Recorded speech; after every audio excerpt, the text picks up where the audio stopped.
This is the story of a small planet in space called Earth.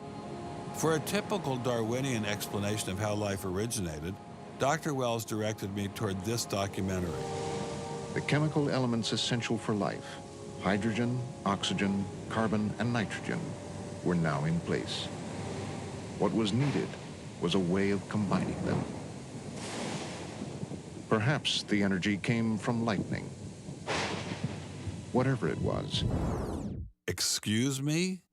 Whatever it was, energy managed to arrange these chemical ingredients in just the right way. Whatever it was? I was hoping for something a little more scientific. The most popular idea has been that life emerged spontaneously from primordial soup. In 1953, Stanley Miller mixed water, methane, ammonia, and hydrogen to simulate the early Earth's atmosphere. Then he ran electricity through it in an attempt to jumpstart life. It's alive! It's alive! It didn't work. While the initial results seemed promising, 50 years later, most serious scientists have abandoned this approach in favor of alternate theories. Prominent Darwinist Michael Ruse attempted to explain one of them to me. He wasn't kidding. How did we get from an inorganic world to the world of the cell? Well, one popular theory is that it might have started off on the backs of crystals. My crystal ball. Molecules piggybacked on the back of crystals forming, and that this led to more and more complex. But of course, the nice thing about crystals is every now and then you get mistakes, mutations, and that this opens the way for natural selection. But at one point there was not a living thing. Yeah. And then there was a living thing. How did that happen? Well, this is I've just told you. And I don't see any reason why you shouldn't go from very simple to more and more complex to more and more complex. I don't either, but I don't know how you get from mud to a living cell. That's my question. Yes, well, I've told you. I think it was on the back Try of one more crystals. time. On the backs of crystals. On the backs of crystals is at least one hypothesis, yes. So that's your theory, and you think that is more likely and less far-fetched than intelligent design? I think it is. I wouldn't put Ben Stein's money on Dr. Ruse's joyriding crystals, but it did make me wonder, what were the chances of life arising on its own? It's been speculated that probably there would have to be a minimum of about 250 proteins to provide minimal life function.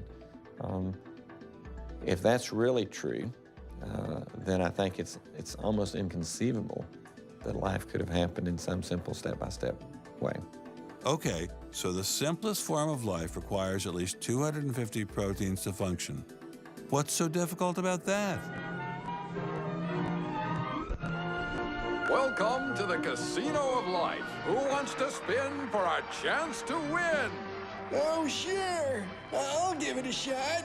What do I win? Take a look at this. Huh? How about the world's first single-cell organism? This perfectly aligned string of proteins could be yours. Now, take a spin.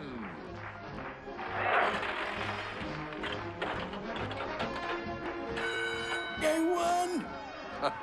Tina, tell him how many times he needs to do that to win the prize. 250. That's right, folks, and all in the correct order. But that's impossible. We've heard that before, haven't we, Richard?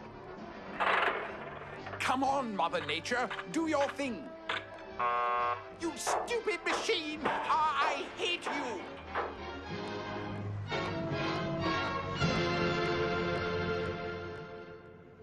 We're talking about something that's staggeringly improbable, roughly 1 in a trillion, trillion, trillion, trillion, trillion, trillion. Let all of life choose a million, a trillion, trillion. The number is essentially zero. Something has to skew nature to choose the ones that work. So, in the game of life, it looks as if the house always wins. Luckily, some serious scientific minds have figured out a way to beat the odds. Directed panspermia. When faced with the overwhelming problem of the origin of life, Nobel Prize winner Francis Crick proposed this theory, that life was seeded on Earth, which basically means aliens did it. Crystals? Aliens? I thought we were talking about science. not science fiction. We don't know what caused life to arise. Did it arise by a purely undirected process? Or did it arise by some kind of intelligent guidance or design? And the rules of science are being applied to actually foreclose one of the two possible answers to that very fundamental and basic and important question. So the rules of science say we will consider any possibility except one that is guided. Exactly.